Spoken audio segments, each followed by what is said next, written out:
next guest plays a New York detective trying to figure out her relationship with a smoking hot police consultant while trying to recover from a near-fatal gunshot wound.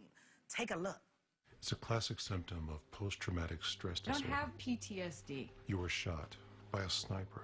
I think it's fair to say this case is going to bring up issues you still haven't dealt with. Okay, then fine. I'll deal with them. Right now, I need to figure out how to make this stop. Please welcome Stana Katic.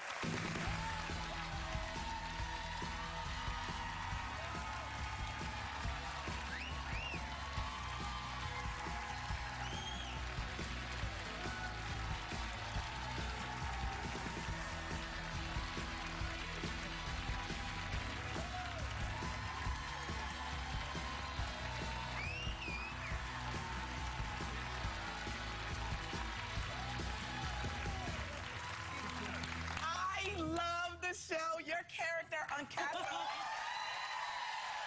is a cross between Pepper Anderson and Laura Croft, that Tomb Raider chick, that police woman. Loved her. Oh my.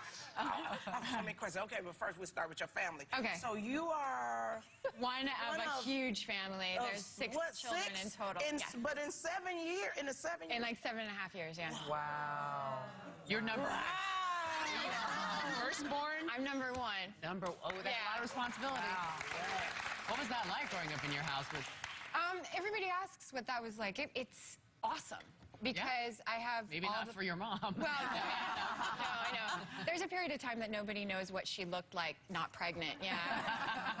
But yeah, I mean, we had playmates all the time, and they were right there under the same roof. And we owned a furniture business at the time, so we had this really huge warehouse that we just kind of roamed around like little bison, you know, doing projects and building castles out of furniture boxes and things like that, and obstacle courses. So it was really nice. It was like a great foundation for a great imagination. And you guys all got along?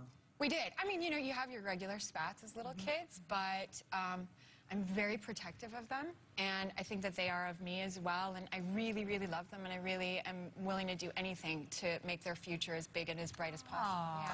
That's so sweet. Now, is that back when you decided to become an actress? Were you young, or did that come later? Yeah, no, I was like 4. And we were in a little pizzeria, a neighborhood pizzeria, and one of our family friends leaned over and asked me, I can still remember, you know, because people are so huge when you're little, so I think I was up to like halfway up to her knee, and she goes, what do you want to be when you grow up? And I was like, I want to be an actress. And I see my dad being like, no, you mean dentist.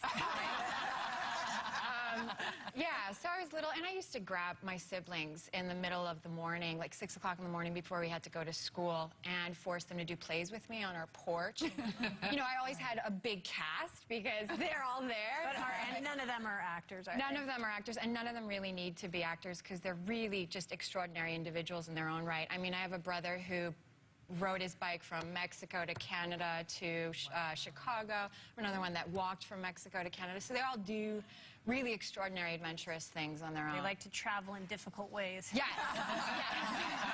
You know, you're terrifying me. I have a 4-year-old who says, I want to be an actress. And I go, ha, she'll grow out of it. Don't worry, she'll be a doctor. Now I'm scared. Now I'm scared. No, you scared me. It's so great. Oh, because it's such an easy life. There's no rejection. No, I know. But you know what? You're building her foundation right now. You're building her sense of personal strength, her values and everything. And that, I think, will carry her through any of those rejections, you know? And especially if she can come home to you when she had a really horrible audition or horrible experience at work. I mean, she's so set for life. I am pretty amazing. Yeah.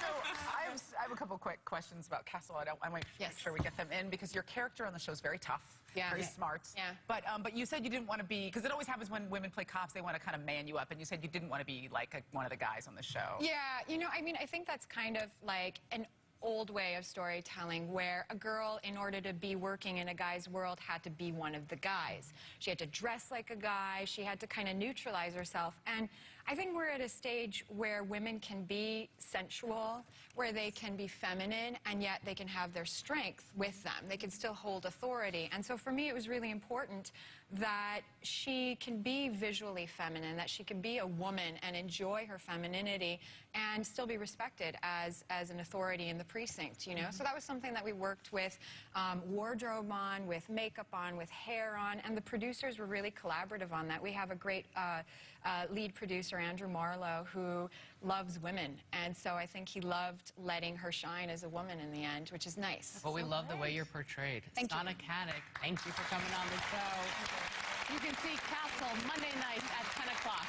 on ABC. We'll be right back.